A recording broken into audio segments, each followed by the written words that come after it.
Olá, ouvinte! Eu sou Rodrigo Guedin, este é o Nós da Internet, um podcast de entrevistas com gente que gosta de falar de governança na internet e, de modo geral, que interage com o Comitê Gestor da Internet, o CGI.br.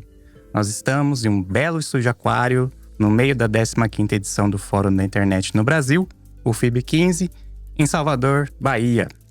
Nessa primeira temporada, celebramos os 30 anos do CGI.br, conversando com pessoas que fazem parte da história do CGI e da internet no Brasil, todas elas ainda na ativa, que é muito legal. São 30 anos tecendo a internet no Brasil.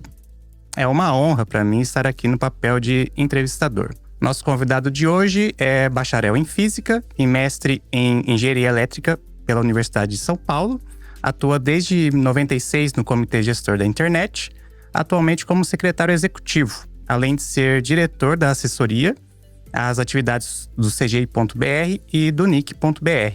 Foi professor de Física e de Eletrônica na USP entre 68 e 2012, atuou em diversos órgãos relacionados à vida acadêmica e foi diretor do LAC-NIC de 2000 a 2018. Em 2015, foi condecorado pelo Itamaraty com a Ordem de Rio Branco, no grau de comendador.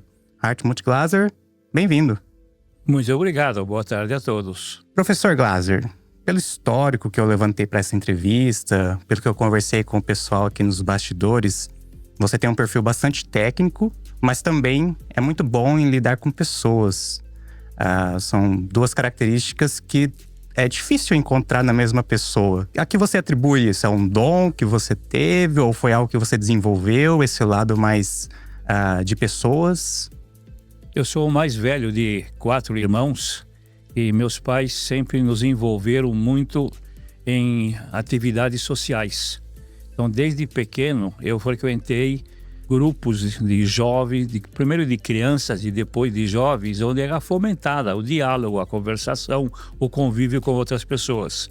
Então, eu sempre gostei, provavelmente isso me animou a procurar contatos. E como eu era o mais velho, eu tinha muito mais amigos mais velhos do que eu, meus irmãos eram mais novos, então eu estava sempre em ambientes um pouco mais na minha frente.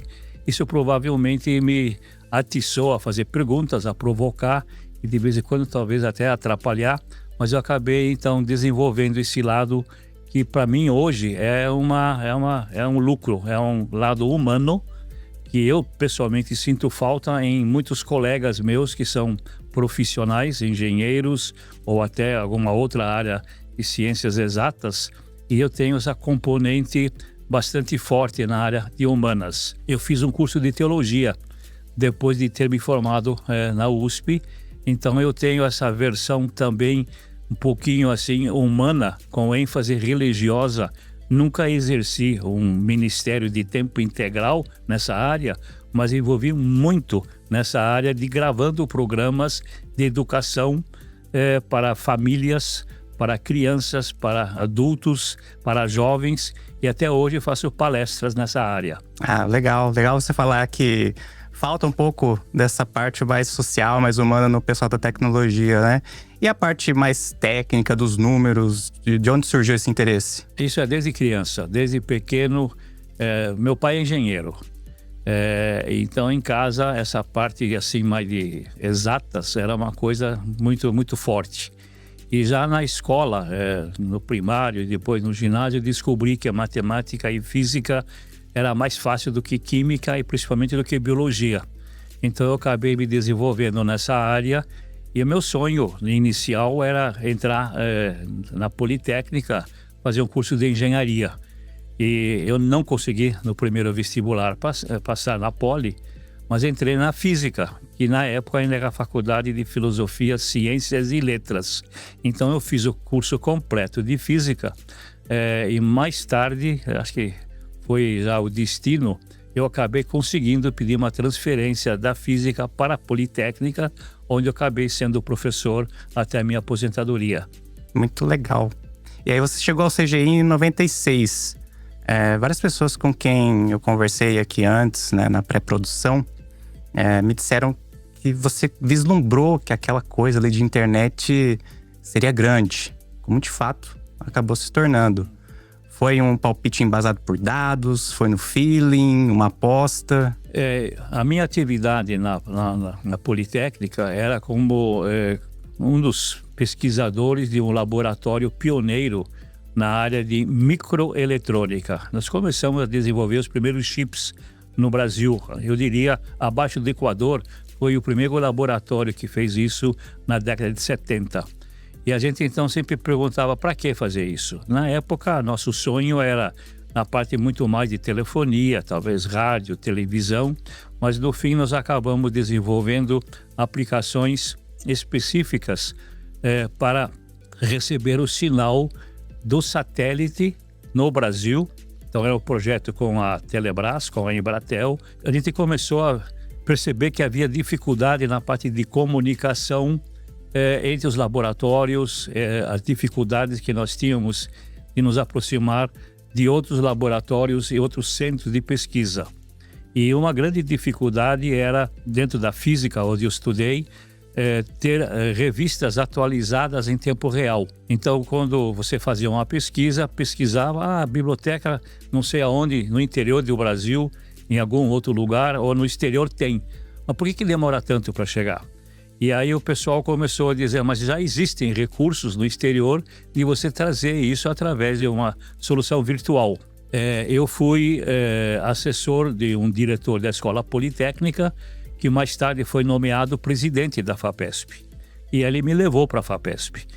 Quando eu cheguei na FAPESP, descobri um paraíso de relacionamentos, de contatos, e muitas portas se abriram.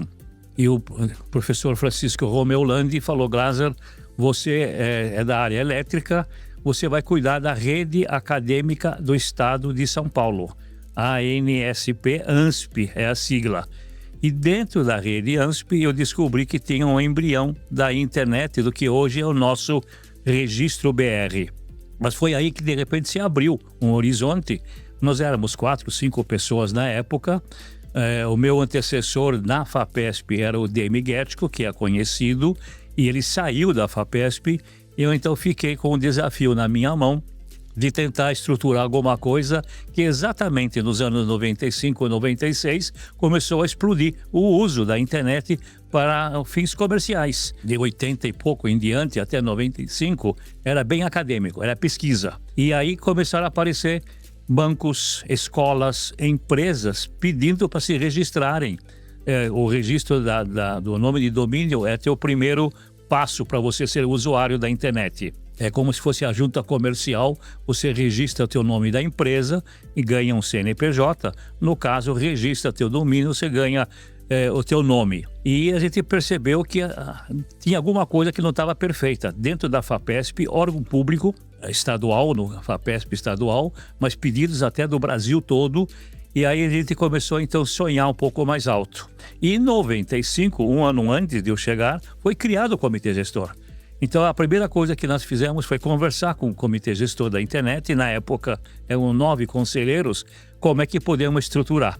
E aí então realmente a cabeça começou a funcionar e nós então pusemos todos nossa capacidade a projetar o futuro e conseguimos então realmente rascunhar algo que hoje celebra 30 anos. Então olhando para trás foi um caminho vitorioso. Pode falar um pouco dos bastidores desse trabalho incipiente ali no CGI?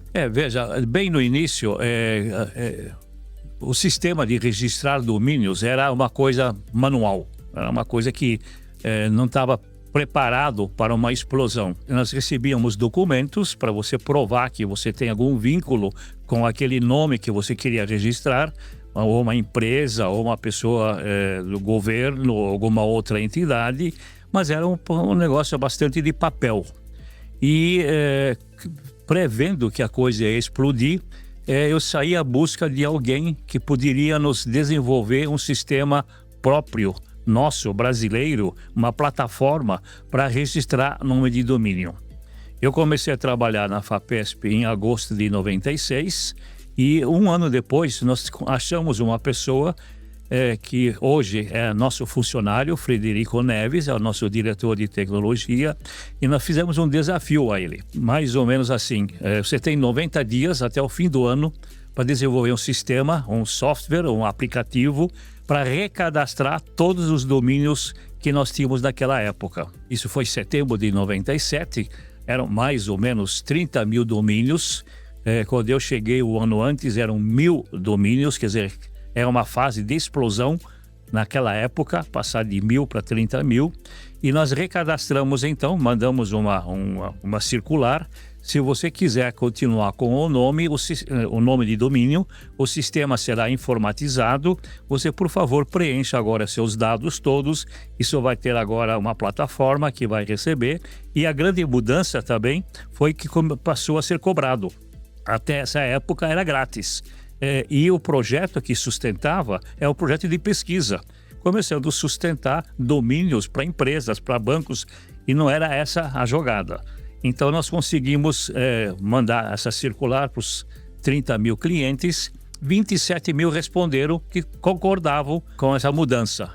Então, além de a gente ter dados agora cadastrados, informatizados numa plataforma não mais manual, começou a entrar dinheiro. Porque quem estava sustentando os gastos do trabalho, era pequeno, era o projeto acadêmico que eu também coordenava, mas que seria um desvio de recursos. Então essa foi a primeira grande negociação que nós fizemos. Mas como a essa altura já tinha um comitê gestor, a gente pediu autorização para o comitê gestor. E o comitê gestor já fez uma comparação com outros países e já se cobrava o domínio em outros países. Então, rapidamente apoiaram, endossaram essa decisão, que foi uma decisão interna, e aí nós começamos a cobrar uma vez por ano um valor para manter o teu domínio ativo. Começamos com R$50 na época, destacando que R$50 era $50 na época, a taxa era 1 a 1, e hoje nós cobramos R$40 com o dólar praticamente a 5,50. Então hoje são $7, $8, então de 50 baixou o preço para menos de 20%, então ficou muito mais barato. Então esses desafios iniciais foram complicados, porque realmente o CGI não tinha estrutura para executar, estava dentro da FAPESP. E a equipe era muito pequena. E você administrar 30 mil domínios, fazer o recadastramento, eu só me lembro, foi uma virada de ano quando começamos a cobrar. O sistema foi desenvolvido de setembro de 97 até o fim do ano. E em janeiro de 98 começamos a cobrar. Então nós avisamos e os 30 mil nem todos estavam preparados. O que é isso de cobrança? A gente concordou, mas precisa pagar agora. E a FAPESP não tinha estrutura interna. Então os telefones da FAPESP tocava todos os telefones ao mesmo tempo, do quarto, terceiro, segundo, primeiro andar.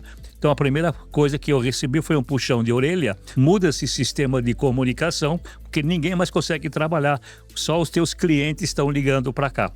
Então tem algumas experiências assim, bastante pitorescas da época, que a gente então até contratou um sistema telefônico separado, 2 pessoas para atender a clientela toda, mas isso são origens, isso é 96, 97, hoje está tudo resolvido. E foi uma sacada, até hoje o registro do .br é uma importante fonte de recursos. Aliás, é a única, não diria a única, mas é a maior fonte de recursos. Hoje nós temos 5 milhões de domínios, 5 milhões e 400 mil, cobrando a R$40 por ano, é a fonte de recurso que realmente sustenta. Nós temos um outro serviço pequeno que hoje os pontos de troca de tráfego também cobram um serviço, porque não é uma parte puramente acadêmica, é uma parte comercial.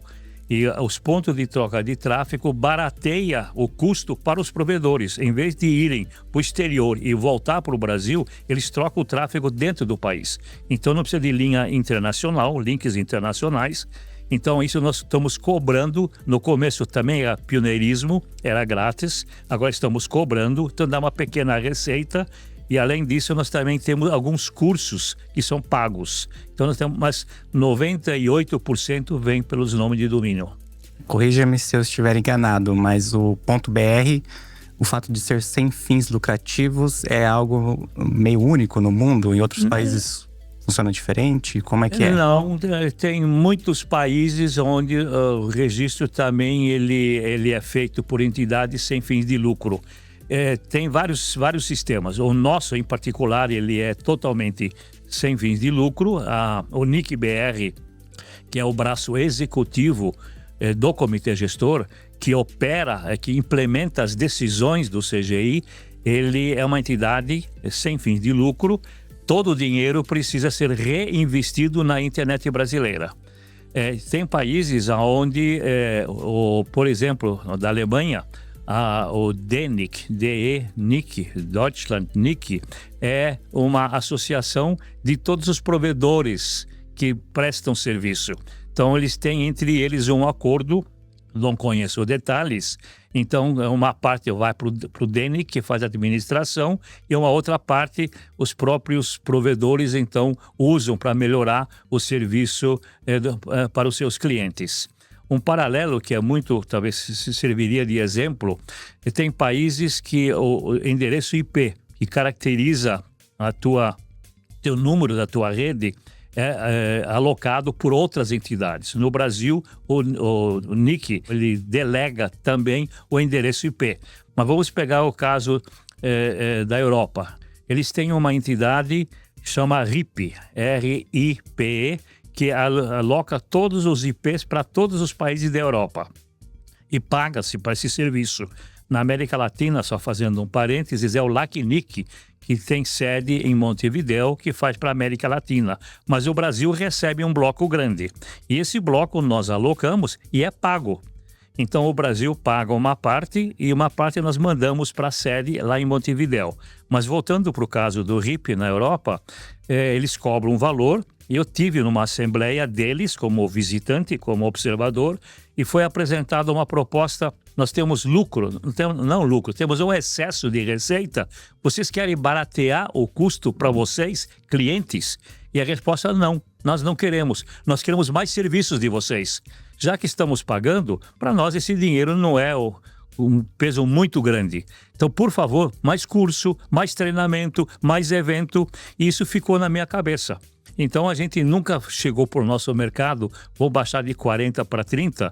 Pelo contrário, nós estamos com 40 congelado há 10 anos. Esse FIB, por exemplo, é tudo pago pelo NIC-BR. Não tem patrocinador. E isso fazemos com vários. Esse ano fizemos o Net Mundial mais 10 em São Paulo. Foi patrocinado pela gente, com os recursos nossos. Então não é dinheiro que vai tudo para a própria operação do NIC-BR. Nós temos da ordem de 20% a 30% de excesso de receita que nós reinvestimos para a sociedade brasileira. E se a gente olhar isso em termos de retorno, ouvindo por aí, é uma satisfação da nossa clientela pelo alto nível do serviço que prestamos. Olha, eu posso falar pelo FIB 15, que está sensacional. É um dinheiro muito bem investido. O CGI, pelo que eu tenho ouvido muito aqui falar, é um exemplo de multissetorialismo para o mundo todo. Como alguém que está ali desde o comecinho, que viu o CGI passar de menos de 10 pessoas para mais de 300 hoje. Qual é o balanço desses 30 anos? Olha, eu acho que é o sucesso total. Quer dizer, eu pessoalmente me sinto assim bastante satisfeito, muito feliz, muito reconhecido pelo que pudemos fazer, porque não é apenas no país que nós fizemos essa virada, de certa forma, de um modelo vitorioso. Nós tivemos o privilégio de levar essa estrutura para outros países. Eu acabei, por causa da internet, virando bastante aí turista, um turista técnico indo em eventos internacionais, e o pessoal pergunta, como é que vocês conseguem? Como é que entra o dinheiro? Como é que vocês administram? Então sempre foi uma forma de apresentar o nosso modelo como sendo um modelo vitorioso. Quando nós começamos, obviamente o comitê já era multissetorial, mas nós não tínhamos uma equipe ainda arredondada para realmente trabalhar. Dentro da FAPESP, essas 4, 5, 6, 10 pessoas eram pessoas que tinham outras funções lá dentro. Mas a gente foi obrigado, então, a aperfeiçoar. Os clientes ligavam, não, vocês estão fazendo um trabalho de alto nível. Você registrar o nome de domínio, se era manual, bem lá no começo, levava 3, 4, 5 dias. Agora ele fazia em 2, 3 horas. O pessoal ligava, vai abrir um evento na semana que vem, o que eu preciso fazer para ter um domínio? Registra, em 2, 3 horas você está rodando o novo domínio. Então essas coisas todas foram realimentando e a gente foi melhorando cada vez mais, e hoje arroz com feijão, como o Nidepude pode dizer, é uma coisa de rotina, é uma obrigação de a gente atender o cliente em primeiro lugar. Eu vou puxar a conversa agora para o lado mais técnico. Ao longo desses 30 anos, eu imagino que vocês devam ter enfrentado muitos desafios que eu consigo puxar pela cabeça aqui. Migração para o IPv6 deve ter sido super complexo. Me fala um pouco desses desafios, quais foram os maiores? Só para talvez fazer um pequeno parênteses. Ao mesmo tempo que nós trabalhamos no NIC-BR, no CGI-BR, em 2002 foi criado o LACNIC. O LACNIC, Latin American Caribbean Registro de IPs para a América Latina, para o Caribe. Eu fui diretor fundador e o NIC-BR entrou até com recursos para ajudar. E quando nós começamos a distribuir os endereços IPs, a versão IPv4, que era a tradicional na época, era uma versão que já estava com os dias contados. A gente não sabia exatamente em que ano ia acontecer isso, mas já tinha uma nova tecnologia desenvolvida, que é a famosa IPv6, mas estava todo mundo trabalhando com IPv4 para que pressionar o pessoal. E aí nós começamos a pressionar os nossos usuários, porque quem aloca o endereço é o provedor. Então, nós já tínhamos IPv6 disponíveis, o LACNIC, que é o escritório da América Latina e Caribe, que controla tanto IPv4 como IPv6, já tinha recebido blocos e o Brasil já tinha também. E nós começamos a usar primeiro internamente, no próprio NIC-BR. E aí precisou começar uma campanha. O grande problema é que as duas versões não usam os mesmos equipamentos. O ideal teria sido, esquece todo mundo de IPv4 e vão passar todo mundo para IPv6. Mais ou menos como nós tínhamos o tempo do telefone de 6 dígitos, aí precisou passar para 7 e passar para 8, né? E o celular hoje tem 9 dígitos. Mas foi fácil, porque é só colocar um número na frente. Mas no IPv4 e IPv6 não é isso, é ou tudo ou nada. Então, as pessoas que começaram a trabalhar com IPv6 precisavam montar uma estrutura paralela, ao mesmo tempo atender IPv4 e começar com IPv6. Isso implica investimento. E alguém do comércio, alguém que está provendo o serviço, ele não quer investir, ele quer ganhar. Então foi necessário provar para eles que eles estariam investindo para algo de garantia para o futuro. E isso demorou mesmo, passou muitos anos. E agora chegou ao ponto que não tem mais IPv4, não tem alternativa. Então, obrigatoriamente, todos os provedores, se querem sobreviver, ou vivem só com os clientes que já têm IPv4, mas já tem muitos sites que não são mais acessíveis por IPv4. Então, são obrigados a usar o IPv6 também. O Brasil hoje acho que é privilegiado, que mais de 50% do nosso trânsito já é em IPv6. E nós não estamos, talvez, na liderança, tem países na Europa que tem mais, mas o Brasil não ficou para trás. Existe uma forma ainda que nós não recomendamos, pessoas que têm IPv4 sobrando, vender no mercado paralelo e tentar com isso ainda sobreviver com mais alguns clientes. Mas tem uma fila no LACNIC, que acho que está levando um ano e meio para poder atender, porque precisa voltar. Imagina um provedor que quebra, ele não vai mais usar, ele pode vender diretamente ou ele devolve o IPv4 para o LACNIC, então aí teria um pacotinho para poder ser vendido para um novo cliente. Mas para mim o IPv4 é museu, é história. Nós precisamos cada vez mais usar IPv6. E o meu sonho, o ideal seria desligar todo mundo do IPv4, que não dá, e usar só a nova versão. É muito mais fácil, até para o provedor. Mas ainda precisamos conviver com os dois protocolos por muitos anos. E pelo menos para quem está na ponta, para os clientes, é meio transparente essa migração. Totalmente transparente. O meu computador, que eu uso no trabalho e em casa, tem as duas versões. Eu nem sei qual que está ligado na hora lá. Então, se eu quero saber o que está acontecendo, eu preciso procurar onde é que ele está ligado e funciona normal. É que nem todos os provedores, por exemplo, eu não tenho nenhum exemplo prático, mas tem alguns aplicativos, algumas plataformas menores que não funcionam no IPv6, não no Brasil, no mundo todo. Eu não tenho nenhum exemplo agora na cabeça. Os grandes todos já estão nas duas versões. Mas se você quer acompanhar o mercado, você é obrigado a fornecer serviços em IPv6 também. E alguns demoraram, porque o próprio software tem alguns truques que precisam ser implementados para ser acessível pelo IPv6. Acaba sendo um exemplo do dinamismo da tecnologia. Exatamente. Não dá para estar na internet e ficar parado. Exatamente. Nesses 30 anos aí de internet comercial, quais as mudanças, as maiores mudanças que você presenciou, as que mais te impactaram? Bom, só voltando um pouquinho no IPv4 e IPv6. O IPv4, se você fizer a conta, você teria no máximo de 8 bilhões de possibilidade de conexão. Eu estou arredondando, mas é um número que dá 8 milhões e pouco. O IPv6 é o 2 elevado a 128, que dá 2 vezes 2 vezes 2 vezes 2 vezes 2 vezes 2 vezes 2, 128 vezes. Então, hoje, cada um de nós poderia ter 1 milhão de endereços. Então, o que pode acontecer? O que já está acontecendo? Você não tem apenas um endereço para o seu computador. Você pode ter um endereço na sua casa para a sua geladeira, para o seu fogão, para as lâmpadas, para abrir e fechar a cortina. Você pode ter as fechaduras. Tudo pode ser controlado remotamente.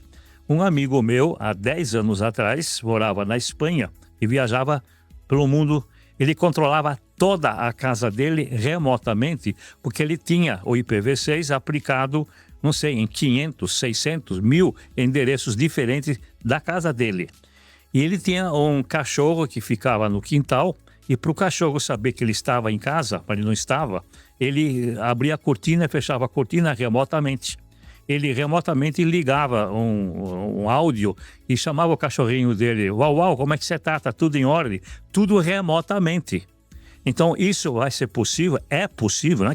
Já é possível hoje, de você saber de ter a sua roupa, ter, sei lá, seu óculos, o seu relógio, tudo ser, o seu carro, tudo ter um endereço IPv6. E isso é viável, porque você usando 1 milhão de endereços IPv6, ainda tem para todo mundo, porque tem sobrando essa conta que eu falei de 2 elevado a 128, dá um pacotão de números para qualquer cidadão brasileiro e provavelmente nos próximos 100 anos não vai precisar de um IPv8, IPv10, IPv12. Com o IPv6 dá para sobreviver tranquilo.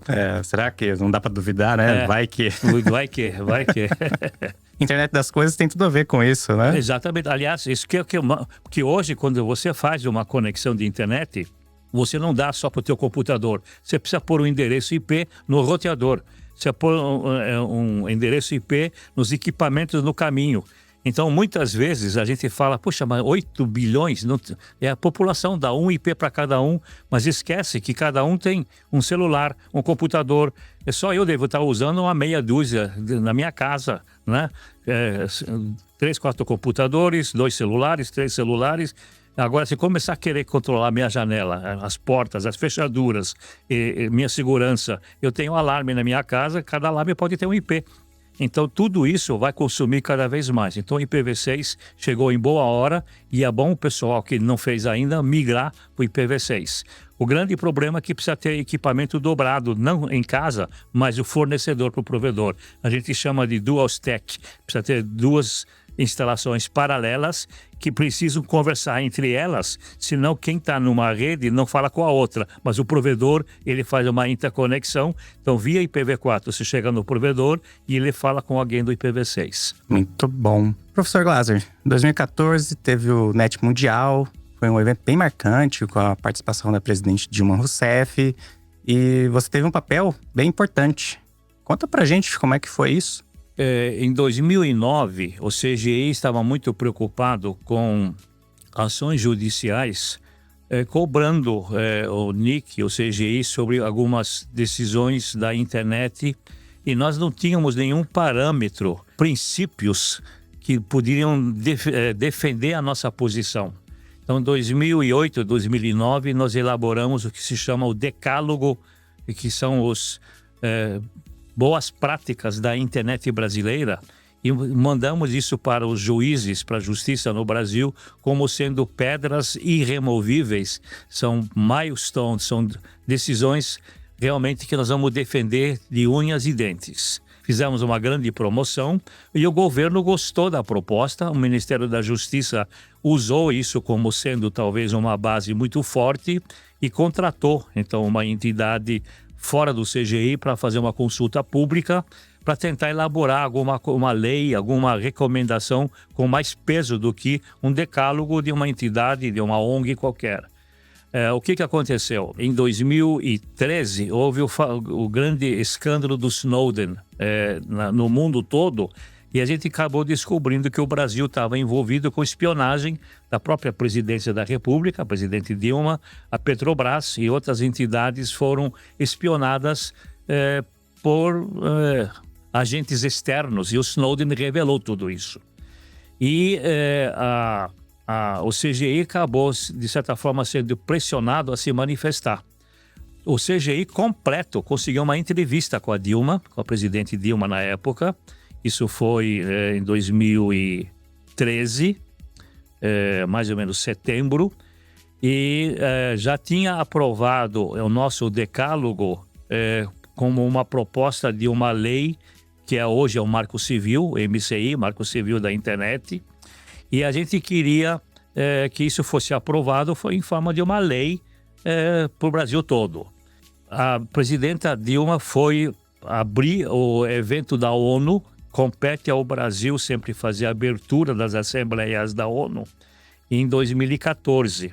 E nós tivemos com ela 2-3 meses antes, e ela falou: me ajudem então a colocar alguma plataforma importante, alguns princípios importantes, porque ela tinha cancelado uma visita aos Estados Unidos por causa do Snowden. E aí ela falou: não, você deve ir para a Assembleia, e aqui são os 3, 4, 5 pontos mais importantes que você deve defender, que era exatamente uma parte do nosso decálogo. Ela foi, fez a abertura, falou sobre o decálogo e deu uma revolução internacional. Em questão de 10 dias, no CGI, o pessoal, acho que ele deve ter mencionado, não me lembro mais, mas o CGI recebeu mais de 50 cartas de ONGs do mundo todo apoiando a posição da nossa presidenta, fazendo o que ela falou. Não podemos ser dominados por informações de espiões, não podemos aceitar, a vigilância é importante. E a ICANN, que na época já estava numa transição também política nos Estados Unidos, a ICANN, Internet Corporation for Assigned Number Names, que controla IP e internet mundial. O presidente da ICANN estava comigo, nós estávamos juntos numa reunião em Montevidéu. Ele chegou para mim: eu quero falar com a Dilma, me consegue uma entrevista. Antes de eu voltar para os Estados Unidos, eu vou parar no Brasil, eu quero conhecer a presidenta. Isso foi numa quinta, sexta-feira. A gente usou os contatos que tinha, inclusive políticos de Montevidéu, e conseguimos para segunda e terça-feira marcar a reunião com a Anatel, Ministério das Relações Exteriores, com outros ministros, e pedimos para um dos ministros marcar uma entrevista com a Dilma, e marcaram então para terça de manhã uma entrevista com ela. Eu estava em Brasília, voltei de Montevidéu, dormi um fim de semana em casa, fui a Brasília, e quando nós então na terça-feira iríamos falar com a Dilma, ela pediu para adiar para quarta-feira. Mas na quarta-feira falamos com ela, então estava o presidente da ICANN, com 2 ministros e a equipe dela, e eu participando da reunião pelo CGI, e ela falou: precisamos acabar com esse negócio de espionagem, eu quero fazer um evento grande no Brasil, alertando o mundo do perigo que nós estamos enfrentando com esse risco de espionagem.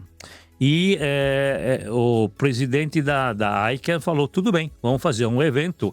Qual é uma data razoável? Isso foi fim de 2013 e marcamos para abril de 2014 a NET Mundial, e nós então fizemos em 2 dias um evento em São Paulo, só que ele teve uma série de outras características. A primeira característica: nós contratamos uma pequena equipe que trabalhou comigo lá no CGI, de começar a fazer uma consulta mundial pedindo contribuições do mundo todo.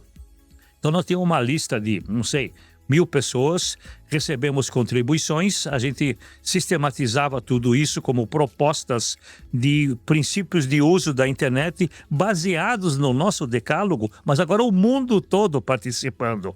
E fizemos 2 rodadas, e quando o pessoal chegou para São Paulo para a reunião, nós já tínhamos um documento 80%, 90% aprovado, mas por opiniões diversas, não houve uma aprovação de todo o pessoal. Conseguimos trazer 1.000 pessoas para São Paulo e não discutimos do zero. Discutimos desse documento que já estava 80%, 90% sumarizado nas contribuições que recebemos. E em 2 dias aprovamos um documento que até hoje é chamado de Guias de São Paulo, em 2014. E o mais bacana é que na abertura a Dilma veio para São Paulo e na abertura ela declarou que o Marco Civil da Internet estava aprovado com uma lei. O Senado aprovou também e ela então homologou a decisão do Parlamento Brasileiro e a data de nascimento do Marco Civil foi o dia que começamos a abertura do Net Mundial em 2014.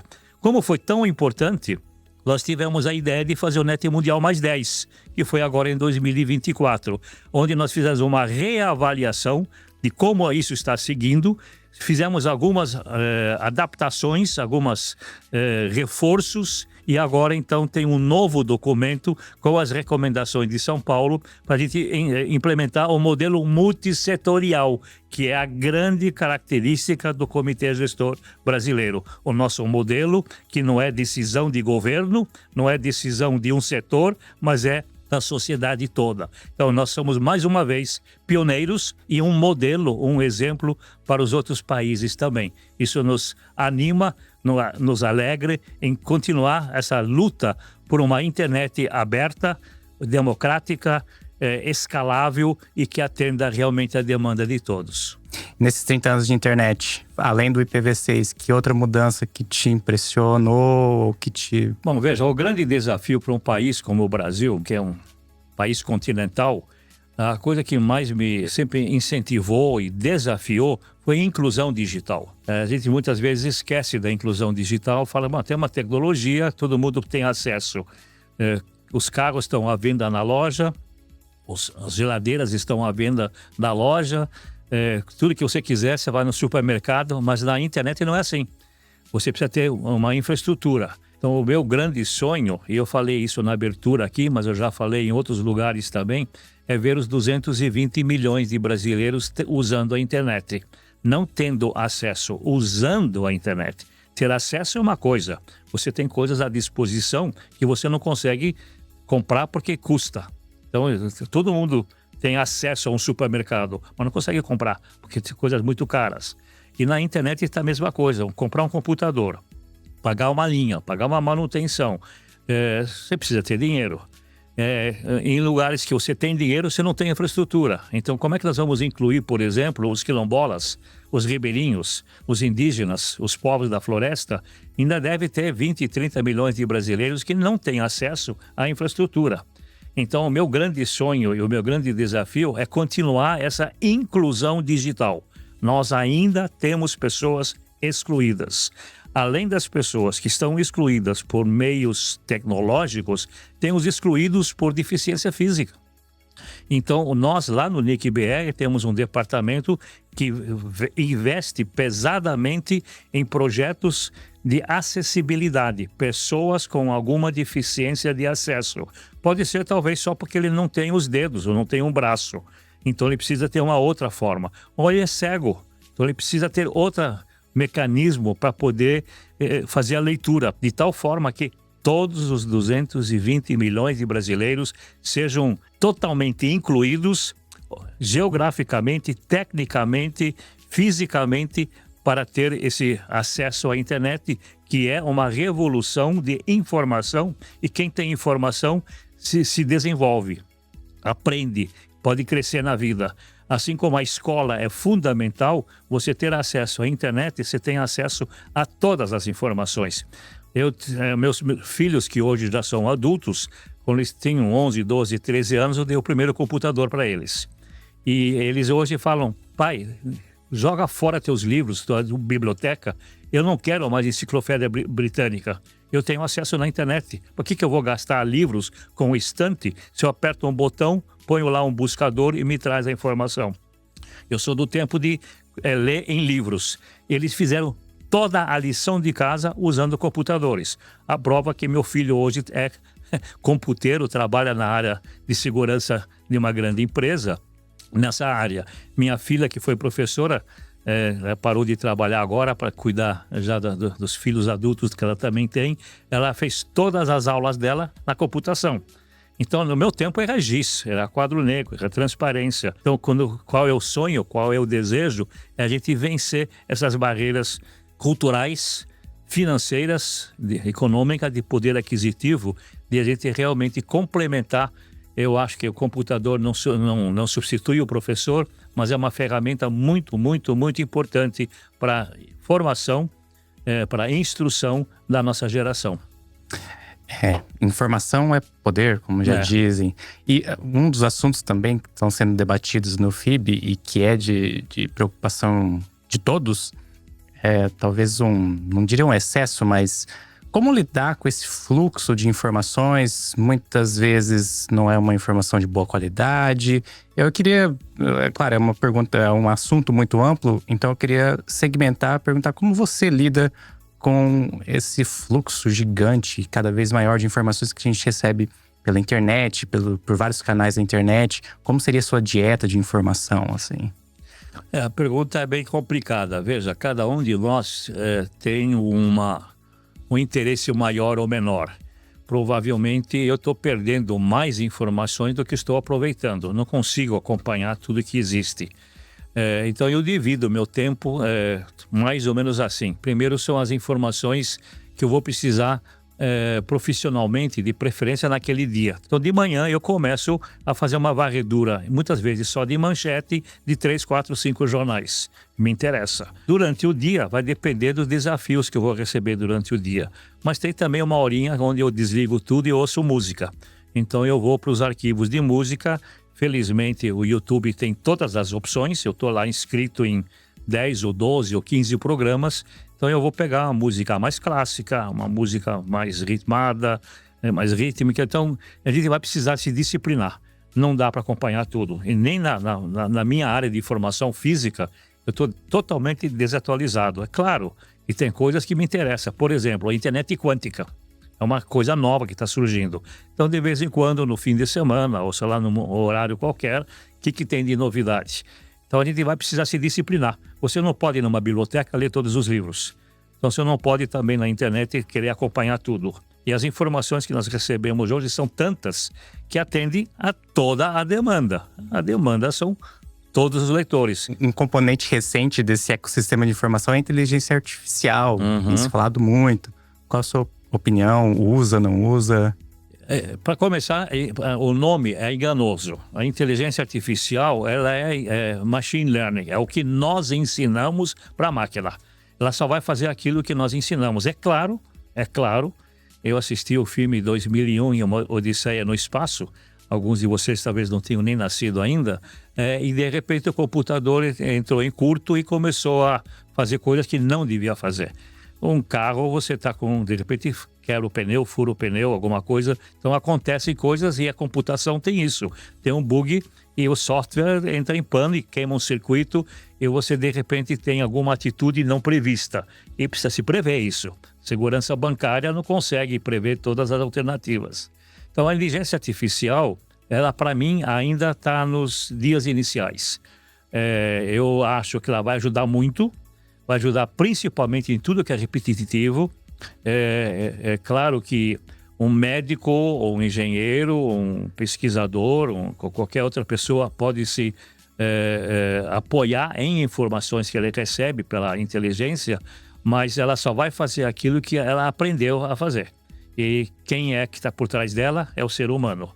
Por isso que ele fala de machine learning, é uma máquina que aprendeu ou que alguém ensinou para ela. É uma criança precoce que recebeu todas as informações de uma vez, que nós levamos anos ou décadas, e que ela aprendeu talvez em, sei lá, uma semana, ou um dia, ou em menos tempo ainda. Claro que vai evoluir. E eu não quero estar aqui no dia que entrar no curto-circuito, porque eu quero sair vivo dessa brincadeira e não como o computador da Odisseia no espaço que mandou desligar o ar-condicionado, a geladeira, ele conservava lá os... Então, realmente, tem riscos envolvidos. Mas o risco como consequência de qualquer problema que hoje pode acontecer. Nós podemos ter agora um curto-circuito aqui, pode ter um incêndio aqui. A gente sabe combater. Então, precisamos tomar cuidado.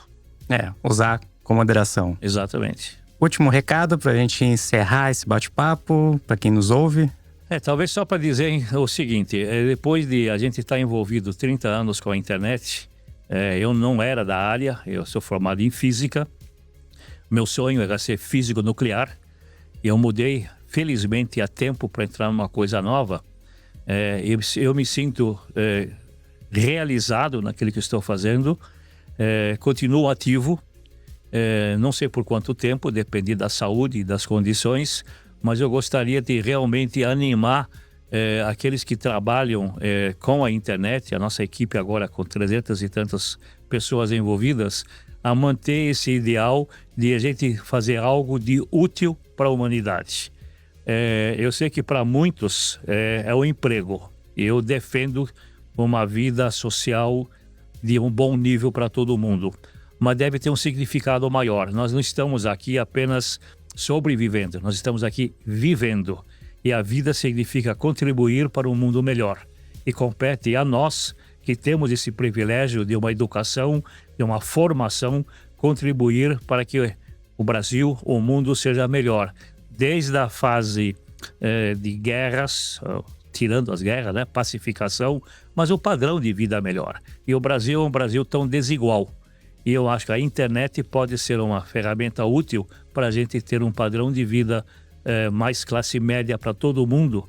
E depende da gente realmente, de vez em quando, esquecer o lucro e pensar na contribuição social que podemos fazer. É minha meta, meu sonho, enquanto eu estiver vivo. Que Deus me ajude a ser um bom cidadão, contribuindo para um Brasil melhor. Muito bom. Obrigado, professor Glauser.